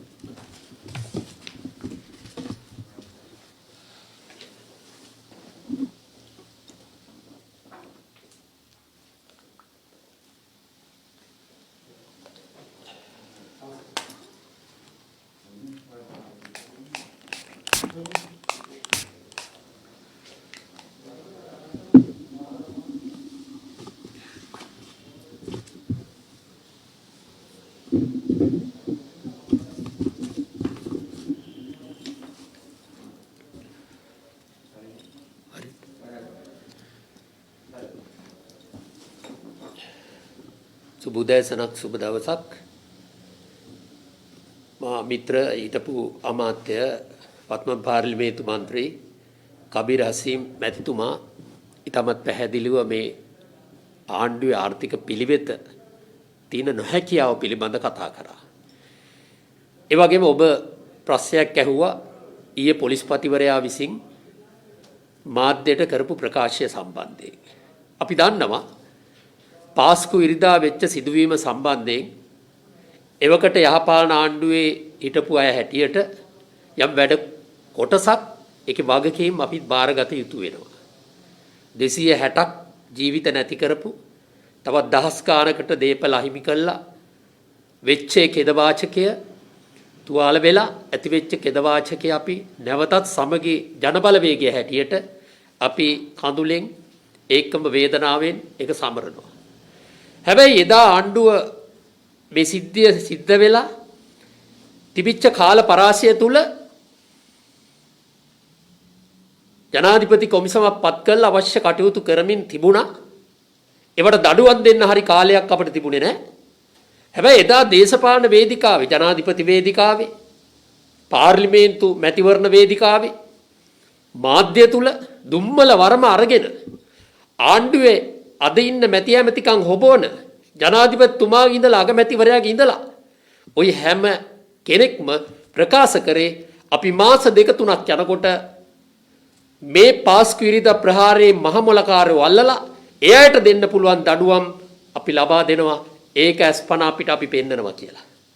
නමුත් කියන්න කනගාටුයි අවුරුදු එකහමාරක් ගිහිල්ලත් නොඑක් කොමිෂන් ඒ වගේම නොඑක් ප්‍රශ්න කිරීම අත්අඩංගුවට ගැනීම නොඑක් විදිය දේවල් කළත් අද වෙනතුරු ආණ්ඩුවට නිවැරදි පිළිතුරක් නැත්තම් මේ සඳහා පැහැදිලි රටේ ජනතාව ඔප්පු කරන්න පුළුවන් දෙයක් ඉදිරිපත් කරන්න බැරි වුණා. පෞගිය දවස්වල මේ පිළිබඳ කොළඹ අතිඋතුම් අගරාදු ගුරුතුමා ප්‍රමුඛ කතෝලික සභා එවැගේම ජනතාව කළු කොඩි අරගෙන ඒ වගේම රාත්‍රියේ පන්දම් පත්තු කරගෙන මේ පිළිබඳ විරෝධය දක්වනකොට තමයි අවුරුදු එකහමාරකට පස්සේ පොලිස්පතිතුමා හරියට නිින්දෙන් අවදි වෙලා වගේ මේ පිළිබඳව ඊයේ ප්‍රකාශයක් කරා. අපි කාතකින් සතුටු වෙනවා. පොලිස්පතිතුමා මාධ්‍යයට ඇවිල්ලා මේ පිළිබඳ කරුණු කියලා මේ සඳහා අවශ්‍ය ක්‍රියාමාර්ගය කරනවා කියලා සපත වීම ගැන. හැබැයි ආණ්ඩුවකට තිබුණා පොලිස්පතිවරයාට තිබුණා මේවා නැවත මාධ්‍ය වලට ඇවිල්ලා කතා කරන එක නෙමෙයි. ගෙවි ගිය කාලය තුල තමන්ගේ පොලිස් පරීක්ෂණ අපරාධ පරීක්ෂණ දෙපාර්තමේන්තුව ඒ කතා කරපු බුද්ධ්‍යංශවල තොරතුරු අරගෙන ඕන හැටියේ මේ අයට දඩුවම් කරන්න අවශ්‍ය කාලය ප්‍රමාණවත්ව තිබුණා. ඒ ප්‍රමාණවත්ව තිබිච්ච කාලේ ප්‍රයෝජනය අරගන්නේ නැතුව තවදුරටත් මෙහෙම අපි කරනවා අරම කරනවා පරීක්ෂණ මෙහෙවනවා කියලා කාලේ මරන්න එපා. රටේ ජනතාව විතරක් නෙමෙයි මේ රටේ අතිඋතුම් කොළඹ අගරාදු ගුරුතුමා ප්‍රමුඛ කතෝලික සභාවත් මේ රටේ යුක්තිය වෙනුවෙන් බලා ඉන්න බොහෝ පිරිස් මේ පිළිබඳ මම හිතනවා බලාගෙන ඉන්නවා යුක්ති ඉෂ්ට වෙනකන්. ඒ නිසා අපි කියනවා ආණ්ඩුවටත් ආණ්ඩුවේ වගකීම් යුතු මේ පිළිබඳව තියෙන ඇමතිවරුන්ටත් පොලිස්පතිතුමාටත් තමන්ගේ පොලිස් නිලධාරීන් විශේෂයෙන්ම ඒ ගිහිල්ලිවලා යම් යම් දේවල් පිළිබඳ කතා කරන කතන්දර සංදර්ශන වලට පමණක් සීමා නොකර වහාම යුක්ති ඉෂ්ට කළා ඒ පාස්කු ප්‍රහාරය කරපු මහමුලකාරය අල්ලලා එයාට අවශ්‍ය දඬුවම් කරන්න කටයුතු කිරීම වහවහා ඒකට දෙන කාලය තවත් මං හිතන්නේ දෙන්න පුළුවන් කාලයක් ඉතුරු වෙලා නැහැ කියන එක. ඒ විතරක් නෙමෙයි හිතාරිද්ද කියයි මේ කොවිඩ් වසංගතය නිසා මේ පාස්කු ඉරිදා ප්‍රහාරයේ මහමුලකාරයට විරුද්ධව කටයුතු කරන්න බැරි වුණයි කියලා කියන්නත් බැරි කමක් නැහැ. අද කෝකටත් තෛලය වෙලා තියෙන්නේ මේ කොවිඩ් වසංගතය. ආණ්ඩුව බලන්න අපි දැක්කා අවශ්‍ය වෙලාවේ අවශ්‍ය දේ නොකර ඒව මගහැරලා ඒවට hina වෙලා උසුළු විසුළු පවත්තලා අපිට මතකයි සමගි ජන බලවේගයේ හැටියට අපේ නායක සජිත් ප්‍රේමදාස මැතිතුමා පාර්ලිමේන්තුව තුල දිගින් දිගටම මේ කොවිඩ් වසංගතයේ හමුවේ කළ යුතු කළමනාකාරීත්වය පිළිබඳව පැහැදිලිව ප්‍රකාශ කර අපි නිකන් විවේචන විතරක් නෙමෙයි. මේ වගේ ව්‍යසනයක් වෙච්ච වෙලාවක මිනිස්සු 100 ගණන් මැරිද්දි, 10 ගණන් මැරිද්දි ඒවා තුල අර බොරදියේ මසුම් බාන්නට විරුද්ධ පක්ෂයක් හැටියට අපි සමගි ජන බලවේගය වගේ කැත වැඩවලට අපි ලෑස්ති නැහැ. අපි ඉතාමත් පැහැදිලිව කිව්වා මේ ක්‍රියාදාමයේ ක්‍රියාත්මක වෙන්න ඕන ආකාරය පිළිබඳ. හැබැයි ඒවට උසුළු විසුළු කියලා මේ රටේ තිබිච්ච ආයුර්වේදය, දේශීය වෛද්‍ය ක්‍රමය, මේ රටේ සංස්කෘතිය පවා සම්පූර්ණයෙන්ම කෙලසා දමන තත්යකට පත් කරා. අපි දැක්කේදා මේ රටේ ආයුර්වේදයට ලොකු ඉතිහාසයක් තිබෙනවා. අවුරුදු 2500 ගානක සිංහල බෞද්ධ උරුමයත් එක්ක බැඳිච්ච ඒ බොහෝ දේවල් තුලින් යම් යම් සුවය ලබන්නට පුළුවන් අවස්ථා තිබිච්ච දේවල්. නමුත් ධම්මික පැණිය ගෙනල්ලා ඒ තුලින් අපි දැක්ක ඊයේ පෙරේද ධම්මික පැණියේ බැරල් ගණන් බෝතල් ගණන් බලලනවා. ධම්මික වේද මහත්තයා ආණ්ඩුවේ සල්ලි දුන්න කර්මාන්ත අමාත්‍යාංශේ යන්ත්‍ර උපකරණ දුන්න මේක නිෂ්පාදනය වැඩි දියුණු කරන්න. ඒ වගේම පාර්ලිමේන්තුවට ගෙනල්ලා කතානායකතුමා ප්‍රමුඛ ඇමති මණ්ඩලයට മന്ത്രി කණ්ඩායමට ආණ්ඩුවේ අයට මේ පැණිය දීලා මේකෙන් තමයි මේක සුව කරන්න පුළුවන් කියන රටේ මතයක් අරගෙන ගිහිල්ලා මිනිස්සු මේ ලෙඩ තිබිච්ච බය නැති කළා. ඒ තුලින් අර අවිද්‍යාත්මකව වැඩ කටයුතු කරන්න ලෑස්ති වෙලා ඒ තුලින් ඇත්තටම විද්‍යාත්මක ප්‍රවේශයකට යන්න තිබිච්ච අවස්ථා අහිමි කිරීම නිසා තමයි අද මේ තරම් ලොකු ගෙද වාචයකටපත් වෙලා තියෙන්නේ. දැන් බලන්න ආණ්ඩුව මේ වෙනකොට 4000කට වැඩි දින ගණනාවක් තිස්සේ ආසාදනය වෙමින් පවතිනවා. මරණ 200 ඉක්මවමින් යනවා. ඒ විතරක් නෙමෙයි විශේෂයෙන්ම මේ ආණ්ඩුව කියන ආණ්ඩුවේ සංඛ්‍යාලයකට ඉදිරිපත් කළා. අපි මේ සංඛ්‍යාලයකන සියල්ල පිළිගන්නේ නැහැ. උත් ආණ්ඩුවම කියනවා 60ට වැඩි අයගෙන් තමයි 90ක් මිය යන්නේ කියලා. එහෙම කියන ආණ්ඩුව 60ට වැඩි අයට එන්නත් කරන්නේ කිරීම සම්බන්ධයෙන් මුලින් ඉඳලා ආණ්ඩුවේ තිබිච්ච ප්‍රමුඛතාවය මොකද්ද? ලෝක සෞඛ්‍ය සංවිධානයේ ඒ නිර්ණායකයන් ඉදිරිපත් කළ පැහැදිලිවම කිව්වා මේ තත්ත්වයෙන් බැටකන්නේ ජීවිතක්ෂයටපත් වෙන්නේ 60 පැනපු අය කරුණාකරලා අය සුරක්ෂිත කරන්න ඒ අයට නිවැරදි කාලය තුල එන්නත් දෙන්න කියලා. නමුත් එහෙම දෙන්න බැරි වෙච්චේ ඵල විපාකේ නෙමෙයිද? අද මේ භුක්ති විඳින්නේ 60ට වැඩි අය 90ක් මරණ තත්ත්වයකටපත් වෙනවා නම් මේ ආණ්ඩුව මේකට වග කියන්න ඕන නේද? කොරෝනා කියන මේ වසංගතය මිනිස්සු ගෙනහිල්ල ඇඟේ ගාගෙන හදාගන්නපු එකක් නෙමෙයි. වත්තේ ෆැක්ටරි වැඩ කරනකොට, ගොවිපලේ වැඩ කරනකොට, ගාමන්ට් එකට යනකොට, කාර්යාලයට යනකොට, බස් එකේ කෝච්චි යනකොට ඒ තුලින් ආසාදනය වෙනවා. ඒක ස්වභාවික විපතක් වගේ. අපි දන්නවා මේ මරණ 8000කට ආසන්න වෙනකොට මේ ජීවිතවලට වන්දි ගෙවන්න ඕන කවුද? අපි පැහැදිලිව කිව්වා එදා පාස්කිරිදා ප්‍රහාරයෙන් 260ක් මැරෙනකොට ඒකේ වගකීමක් ඒවකට පැවතිච්ච ආණ්ඩුව ගන්නවා කියලා. ඒ වගකීම් බාරගත්ත සමහර ප්‍රකාශ කරා. හැබැයි අද මේ 8000ක් මරණ වලට කවුද වක් කියන්නේ? මේ 8000ක් මරණ ඉබේ ඇති වෙච්ච නෙවෙයි. අඩු තරමින් මේ මරණ වලට අපි දන්නවා හරියට පාංශකූලෙ දෙන්න පුළුවන් කමක් නැහැ. හරියට අවමංගල්‍යයට හරියට ගෞරවාන්විත පෙට්ටියක් දීලා ඒ කටයුතු කරන්න ගෞරවාන්විතට පුළුවන් කමක් නැහැ. එතනින් නවතින්නේ නැහැ 8000ක් මේ ගෙදර දොර කරට අරගෙන දරුවන්ට අඹුසැමියන් ඒ අයට ජීවත් වෙන්න පුළුවන් වටා පිටාවක් හදපු වැඩ කරපු මිනිස්සු මේ 8000ක් මැරෙන්නේ. අම්මා වෙන්න පුළුවන්, තාත්තා වෙන්න පුළුවන්, සහෝදරය සහෝදරිය වෙන්න පුළුවන්. නමුත් මේ අයගේ ජීවිතවලට අද ආණ්ඩුවක් හැටියට අඩු ගානේ රුපියලක වටිනාකමක් දීලා තියනවාද? ගම් වතුරක් ආවහම, නායෑමක් ආවහම, සුලිසුලඟක් ආවහම අපි දන්නවා ආපදාවට ලක්ුණයි කියලා අඩු ගානේ රුපියල් ලක්ෂයක් දෙකක් තුනක් හරි වන්දියක් ගෙවුවා. හැබැයි මේ කොරෝනා වලින් මැරිච්ච මිනිස්සු වෙනුවෙන් එක රුපියලක වන්දියක් ගෙවනවායි කියලා වචනයක්වත් මේ ආණ්ඩුවට නැහැ. වචනයක්වත් මේ ආණ්ඩුවට නැහැ. ඒ අහිංසක මිනිස්සුන්ගේ හම්බ කරපු වැඩ කරපු මිනිස්සු ඒ පවුල් දරු පවුල් සියල්ල අනාථ වෙලා එයාට යන්නේ අතක් පාතක් නැහැ. ඒ මිනිස්සු ගැන අද බලන්න ඕන ආණ්ඩුව. ආණ්ඩුව මේකට වක් කියන්නට ඕන. 69 ලක්ෂයක් ජනතාවගේ ඡන්දය අරගෙන 3/2 බලයක් අරගෙන විශ්වවිද්‍යාල සංශෝධනය හදාගෙන මේ රට සුරපුරක් කරන්න පුළුවන් කියලා කරපු අය ඔලු 7ක් මොළ 7ක් තියෙයි කියලා තමහරු ගෙනල්ලි වල මුදල් ඇමතිකම් ලබා දුන්නා. මම අහනවා අද ඇවිල්ලා මේ රටේ ඇති වෙච්ච තත්ත්වය මොකද්ද? රුපියල් 10000ක බඩු මල්ලක් නිරෝධානීය වෙච්ච පවුලකට දින 14කට දෙනවා. මේක ඇත්තටම නිරෝධායන නීති ආරක්ෂා කරන්න දෙන ආධාරයක් මේක. මොකද බැංකුවට සල්ලි තියෙන මිනිහා හරි බැංකුවට ගිහිල්ලා සල්ලි අරගෙන මාකට් එකට ගිහිල්ලා බඩු අරගෙන ඉන්න බෑ නිරෝධායන වෙච්ච වෙලාවක. ප්‍රාදේශීය ලේකම් විසින් ග්‍රාම නිලධාරී සහ තවත් නිලධාරියෙක් එක්ක ගිහිල්ලා ගෙදර ළඟ දොරකොඩ ළඟ වැටේ එක්ක ගේට්ටු එල්ලලා මේ බඩු මල්ල දුන්නට පස්සේ එයා එළියට බහින්නේ නැහැ. එයා දවස් 14 පුළුවන් විදියට ලුණු කැඳ ටිකක් හරි බීලා ඇතුලේ ජීවත් වුණා. නමුත් අද මොකද්ද මේ ආණ්ඩුව කරන්නේ? ඒ රුපියල් 10000යි බඩු මල්ල දෙන එකත් සහන මල්ල දෙන එකත් අද කප්පාදු කළා. අද කියනවා ඒකත් අඩු ආදායම්ලාභී අයට විතරයි කියලා. කොරෝනා කියන එක මහමැදුරේ සිටුවරයෙක් වෙන්න පුළුවන්. පැල්පතේ ඉන්න මිනිහටත් එකයි කොරෝනා. ඒ ලෙඩේ සලකන්නේ හැමෝටම එකයි. මේ රටේ පහුගිය දවස්වල සිද්ධ වෙච්ච මරණ දිහා බැලුවම අපිට පේනවා. මහමැදුරු හිටපු එක්කෙනාටත් අන්තිම පැල්පතේ හිටපු දුගියටත් එක විදිහේ ඉරණමක්වත් වෙනවා. එහෙමනම් රාජ්‍ය සේවකයෙ වෙන්න පුළුවන්. ආදායම් තිබෙන එක්කෙනා වෙන්න පුළුවන්. හිටි හැටියේ gedara නිරෝධායනය වෙච්ච ගම එයාට කෑම බීම ටික උඩින් පාත් වෙන්නේ නැහැ. ඒ අය වෙනුවෙන් මේ රුපියල් 10000ක බඩු මල්ල දෙන්නේ. සල්ලි නෙමෙයි බඩු මල්ල දෙන්නේ. ඒ අයට ගේට්ටුවෙන් එළියට වැටෙන් එහාට යන්න බෑ. පාරේ ඇවිදින්න බෑ. බැංකුවට යන්න බෑ. එහෙම නැත්තම් වෙළඳ පොළට ෆුඩ් සිටි එකට යන්න බෑ.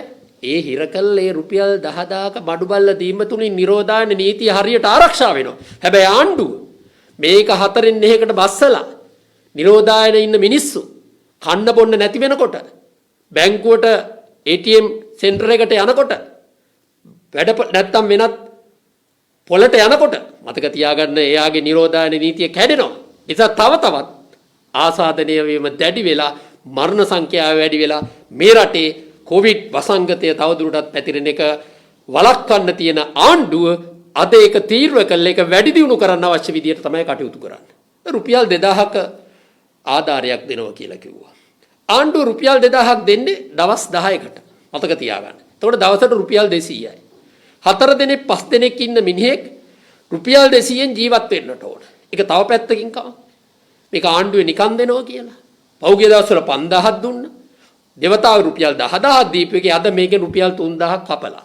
එතකොට ආණ්ඩුව මැති ඇමතුරුන් කොවිඩ් මුදල් දෙනවා වගේම දැන් සාමාන්‍ය මිනිහා Tamanට ලැබිය යුතු මුදලෙන් රුපියල් 3000ක් මේ ආණ්ඩුවට පරිත්‍යාගයක් කරලා තියෙන්නේ නිකන් නෙමෙයි. මතක තියාගන්න. ඒ අහිංසක මිනිස්සු රුපියල් 3000ක් Tamanට ලැබිය යුතු Tamanට ජීවත් වෙන්න දිය යුතු රුපියල් 5000න් මොකද මේක ආණ්ඩුවේ අම්මලා තාත්තලාගේ බූදලෙන් ගෙන ආපුවා නේ ආණ්ඩුවේ මැති ඇමතුරු.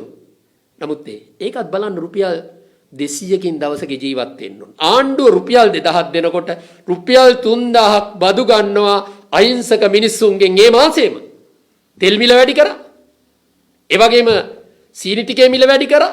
105ට 110ට තිබිච්ච සීනි ටික 190 95 200 210ට යනකොට 110ට 120ට 130ට තිබිච්ච පරිප්පු කිලෝ එක 280ට යනකොට තෙල් මිලෙන් පෙට්‍රෝල් වලට ඩීසල් වලට බදු ගහනකොට අනිත් පැත්තෙන් පාන් ගෙඩියට රුපියල් 5කින් වැඩි කරනකොට බනිස් එකට කිඹුල බනිස් එකට මාළු පාන් එකට අනිකුත් කෑම් වලට වැඩි කරනකොට අනිත් පැත්තෙන් මිරිස් ටිකේ ඉඳලා 3-5 ටිකේ මිල වැඩි වෙනකොට හැම පැත්තකින්ම ආණ්ඩුව අර අහිංසක මිනිස්සුන්ට රුපියල් 2000 දෙනකොට රුපියල් 3000ක් විතර බදු ගහලා ඒ රුපියල් දෙන්නේ කියන එක ඊටමත් පැහැදිලිව ප්‍රකාශ කරන්න. ඉතින් මෙහෙම ජීවත් වෙන්න පුළුවන් කමක් තියනවාද? ඒ නිසා ආණ්ඩුවට අපි කියනවා අද ආණ්ඩුවේ කලමනාකාරීත්වය දුර්වලයි. අපි දන්නවා අර මොළ 7ක් තියෙන මිනිහෙක් ගෙනල්ලා මුදල් ඇමතිකම දුන්නට අපි කියනවා අබෑටේක තරම්වත් මොලයක් ඒ ඇමතිවරයාට නැහැ. අද තිබිච්චටත් වඩා කබලින් ලිපට මිනිස්සු දාලා අවසానයි. කබලෙන් ලිපට මිනිස්සු වැටිලා අවසానයි. ඒ නිසා අපි ආණ්ඩුවට කියනවා Tamanට මේ වැඩේ කරගන්න බෑ. අද කොවිඩ් වසංගතයේ ඇස්සේ අපි දන්න එන්නත් කරණය ගැන මහා ලොකුවට කතා කරනවා. එන්නත් කරණයේ තිබිච්ච අඩුපාඩුකම් අපි දකිනවා.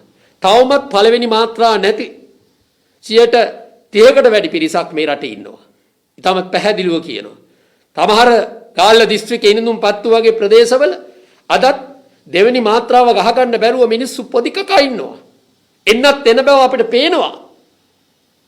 ගුවන් යානාවලින් එන්නත් ගේනවා. ඒවා යනවා එනවා පේනවා.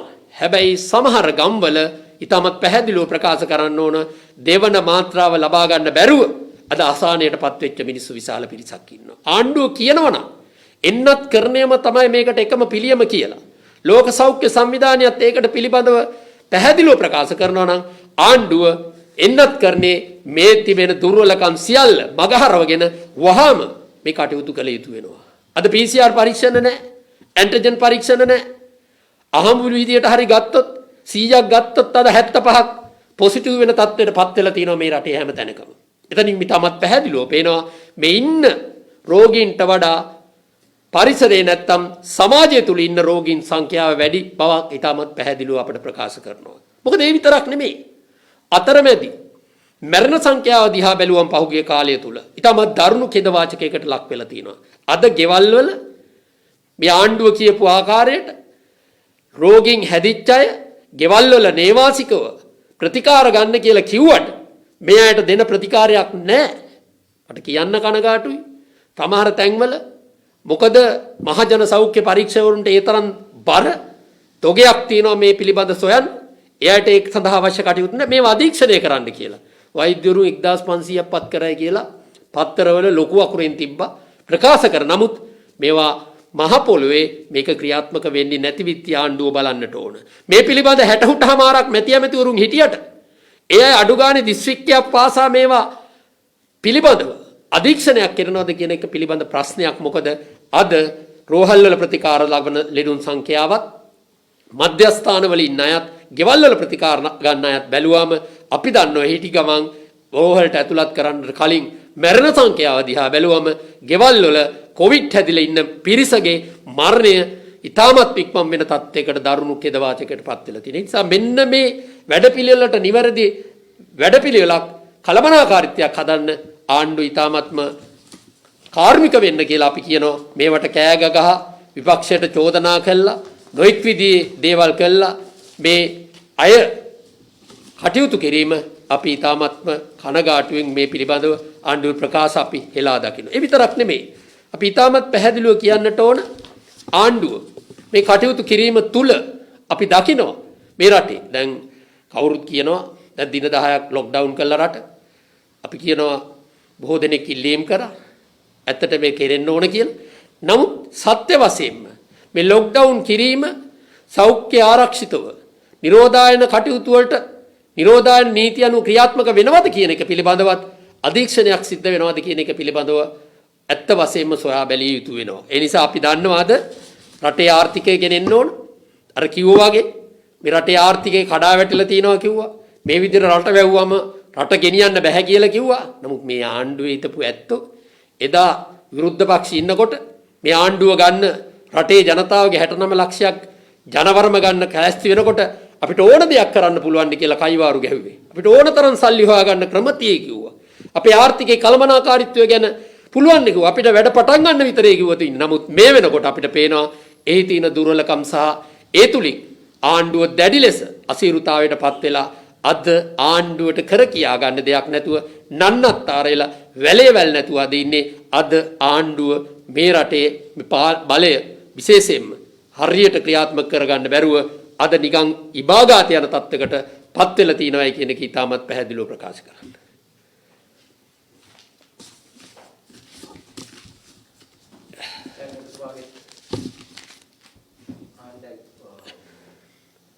පොලිස් නිලධාරීන් කීප දෙනෙක් ගිහිල්ලා අස්කිරි වලට නියන් පැහැදුවා දුටුවා අන්තරාष्ट्रीय ගියා. දැන් මේ අද පුවත්පත්වල සඳහන් වෙනවා මේ අන්‍ය ආගමික පූජකවරුන් මේ පිළිබඳව පොඩි හෙලා දැකලා කතා කරලා තියෙනවා. මෙවැනි දෙයක් ආගමික ભેදයක් ඇති කිරීමට බලපායි කියලා. ඔබතුමාලගේ අදහස. රටේ මේකයි දැන් පොලිස්පතිතුමා ඊටමත් පැහැදිලිව ප්‍රකාශ කරනවා මේ විදිය තරාතිරම් බලන්නේ නැතුව කිසි දෙයකට යට නොවි මම මේ කටයුතු කරනවා කියලා. එතෙන්දී මෙම පාස්කු ඉරිදා ප්‍රහාරය සම්බන්ධයෙන් එදා රහස් නොඑක් ඔත්තු සේවාවන් මගින් ලබා දීපු තොරතුරු විදේශ රටවල් වලින් ඒව තියෙද්දි ඊටමත් පැහැදිලිව ඒවා දිගින් දිගටම මගහැරලා කටයුතු කරයි කියන එක පිළිබඳව අපි දැක්කා පහුගිය දවස්වල ප්‍රකාශ කරා අගරද ගුරුතුමා ප්‍රමුඛ කතෝලික සභාව. මේ තොරතුරු තිබුණා.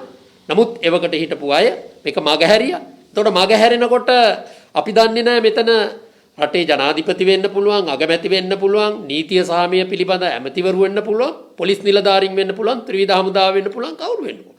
හැබැයි මේ කටයුතු සොයද්දී එක පාර්ශවකය විතර බර කරන්නේ නැතුව මේ සියලු තරාතිරම් අය පිළිබඳ විමර්ශනයක් කරන්න ඕන. මම දන්නේ නැහැ බස්නාහිර නියෝජ්‍ය ජ්‍යෙෂ්ඨ නියෝජ්‍ය පොලිස්පතිතුමා ප්‍රමුඛ පොලිස් කණ්ඩායමක් ගිහිල්ලා මහානායක හාමුදුරුවෝ හමු වෙලා මේ පිළිබඳ දුක් ගැනවිල්ල කිව්වේ මොන හේතුවක් නිසාද කියලා. තවමත් තොරතුරු අපට ප්‍රකාශිත වෙන්නේ නැහැ. අධිකරණයට බාරයි මේ කටයුතු. ඒ නිසා හැබැයි එකක් තිබෙනවා මම එක පැත්තකින් අගරද ගුරුතුමා ප්‍රමුඛ කතෝලික සභාව දිගින් දිගටම මේ පිළිබඳ තොරතුරු අසං කරනවා වැරදිකරුවන්ට නියම විදියට ඒ සඳහා දඬුවම් කරන්න වැඩපිළිවෙලක් නැහැ නොඑක් චෝදනා කරත්. ඒකම අපි දැක්කා හිටපු නීතිපතිතුමා පැහැදිලිව ප්‍රකාශයක් කරා පොලිස් පරීක්ෂණ වලදී යම් යම් අඩුපාඩුකම් තිබෙනවා. හරියට මේ පිළිබඳ පරිේෂණ පිළිබඳ මට විශ්වාසයක් නැහැ. ඒ කටයුතු කරන්න ඕනේ කියලා විවිධ අවස්ථාවලදී නොඑක් විදිහේ නිලධාරී නම් කළා. අපි දැක්කා ඒ නීතිපතිතුමා ඒ අවශ්‍ය කටයුතු කරන්න කියලා දැනුවා. ඉතින් මෙහෙම තත්ත්වයක් තුල මම හිතනවා මේ රටේ බුද්ධිමත් ඒ කතෝලික ප්‍රජාව සහ ඒ දේවගැතිවරුන් මේ පූජකතුමන්ලා මේ පිළිබඳ කලබල වෙන්නට එපා.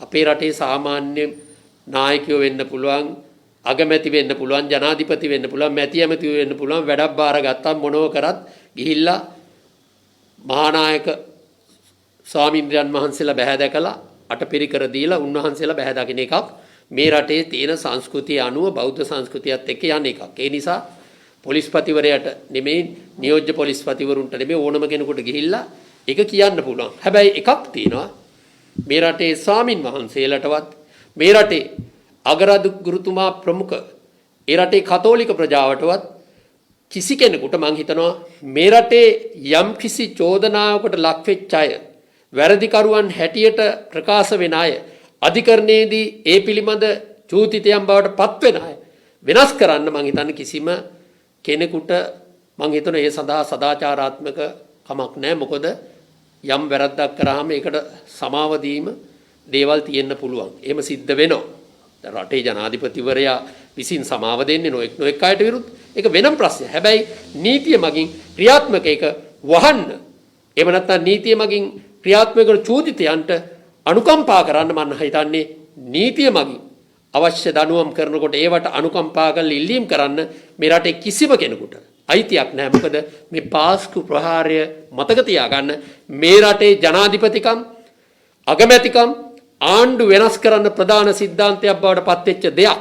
එහෙම වෙච්ච දෙයක් වහන්න කවුරු හරි ලෑස්ති වෙන මොන ආකාරයෙන් හරි මොන නිලධාරිය හරි කටයුතු කරනවා ඉතාමත්ම කනගාටු. එහෙම දේවල් මේ රටේ සිද්ධ වෙන්න බෑ. නීතිය කාටත් එකයි. නීතිය නමන්න බෑ. මතක තියාගන්න.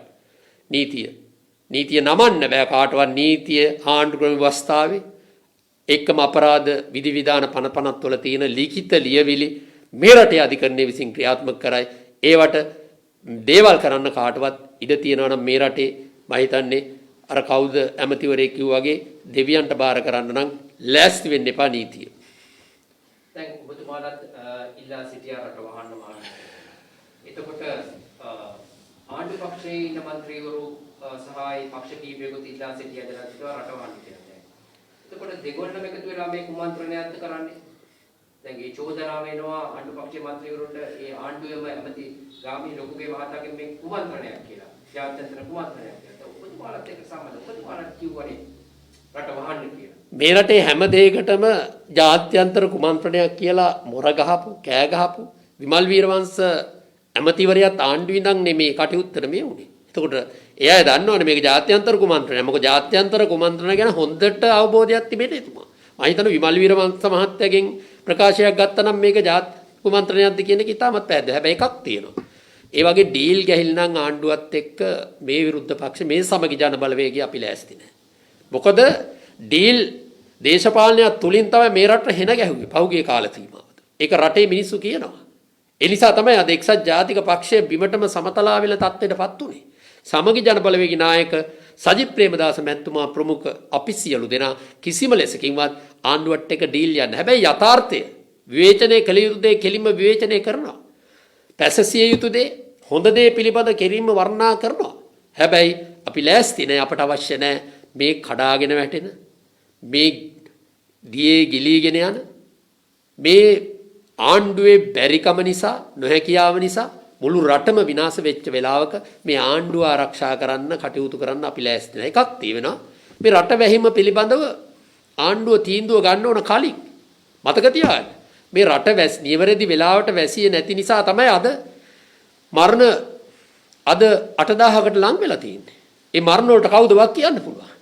ඒවා මේ රටේ ආර්ථිකය දින 10කින් කඩා වැටිලා ආර්ථිකයේ යම් අපහසුතාවයන් වලටපත් වෙනවා කියලා ඒක ඇදගෙන ගිහිල්ලා ඒ තුල ඇතිවෙච්ච ඊටමත් අවසනාන් තත්ත්ව පිළියම නිසා තමයි 8000ක ජීවිත අපට අහිමි වෙලා තියෙන්නේ. දවසකට 200 ගානේ අද මැරෙන්නේ ආණ්ඩුවේ සංඛ්‍යා ලේඛන අනුව. හැබැයි මතක තියාගන්න ඒවා රට දවස් 10ක් වැයීමේ ඒ තිබෙන ආර්ථික අපහසුතාවයට වඩා භයානක දේවල්. ඒ නිසා තමයි අද බඩු මිල වැඩි වෙලා තියෙන්නේ. මොකද හේතුව මේක දිගට මේ කොවිඩ් එක ඇදගෙන ගිහිල්ලා තව අවුරුද්දක් යනකොටත් මේ තත්ත්වයටපත් වෙනකොට මේ රටේ ආර්ථිකයේ හැම ශේෂ්ත්‍රයක්ම කඩා වැටෙනවා. ඉදිනදා වැඩ කටයුතු කරන ගොවියට, කම්කරුවට, එළවලු වගා කරන්නට, නිෂ්පාදකයාට ඔක්කොම නැති වෙනවා. අද ඩොලර් ගෙන්න විශාල ආයතන විශේෂයෙන්ම අපනයන කර්මාන්තය සඳහා තිබෙන දේශීය කර්මාන්ත තිබෙනවා. විදේශ රටවල ඩොලර් ගේන ඇඟලුම් වෙන්න පුළුවන්. වෙනත් කර්මාන්ත වෙන්න පුළුවන්. හැබැයි ඒවයින් ලැබෙන මුදල එන්නෙන්නම කඩා වැටෙනවා. මේක දිගට ගියොත් ඒ නිසා කෙටි කාලයක් තුල දාන්න පුළුවන් ඉහළම සංචරණ සීමා සහ රටවහලා ඒ වෙන පාඩුවට වඩා පාඩුවක් වෙනවා ඒක නොකිරීම නිසා. ඒ නිසා ආණ්ඩුව අර අස්වැය ගියාට පස්සේ ස්ථාලේ වහලාද ඊ타මත්ම දරුණු කේද වාචකයටපත් වෙලා තියෙනවා. මේක මුලින් කරන්න ඕන. අසිල් සිංහල අලුත් අවුරුද්ද පොකුර වෙලාවේ වහන්න තිබිච්ච රට පහු වෙලා වහන්න ගිහිල්ලා ඒකටත් නොඑක් විදිහේ මහා නායක හාමුදුරුවෝ මේ රටේ වෘත්තීය වේදින් මේ රටේ වැඩ කරන කම්කරු ජනතාව ඔක්කොම කිව්වට පස්සේ තමයි අද ආණ්ඩුව කරේ. නමුත් ආණ්ඩුවට ගන්න තිබිච්ච අවස්ථාව නැති කරගත්ත ඒ නිසා වෙන පාඩුව විශාලා. රටක් නැත්තම් දවස් 10ක් වැවුවා කියලා රට ආර්ථික වැටෙනවා නම් ආණ්ඩුවක් ඕනේ ඒ රට ගෙනියන්න. ඒ වගේ තත්ත්වයන් එනවා, සුලිසුලන් එනවා. ගම් වතුරුන සුනාමිය වෙලාවේ ඔබ දැක්කා.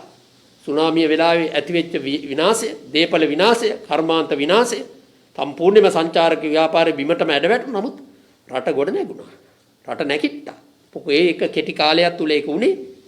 ඒක සිද්ධ. ඒ වගේම මේ දරුණු කොවිඩ් වසංගතයත් කෙටි කාලයක් තුල මේකට මාසයක් දෙකක් පහළුණත් කවන්න මේක අවසන් කරොත් ඊට පස්සේ අපිට මේකේ ආර්ථික ප්‍රතිලාභ ලබා ගන්න පුළුවන්. ඒ පාඩුව පියව ගන්න පුළුවන් කමක් තිබුණා. නමුත් මේ ආණ්ඩුව කරපු මේ ඊ타මාත්ම උද්දච්ච, ඒ වගේ මේ ආණ්ඩුවේ තිබිච්ච මහ දඩබ්බර, ඒ වගේ මේ ආණ්ඩුවේ තියෙන විවේචන නොසොලන ඊ타මත්ම නරක ප්‍රතිපත්තිය නිසා ආණ්ඩුව මේක අද අනාගෙන තිබෙනවා. ඒ නිසා තමයි මුළු රටේම ජනතාව අද මේ ව්‍යසනයටපත් වෙලා තියෙන්නේ.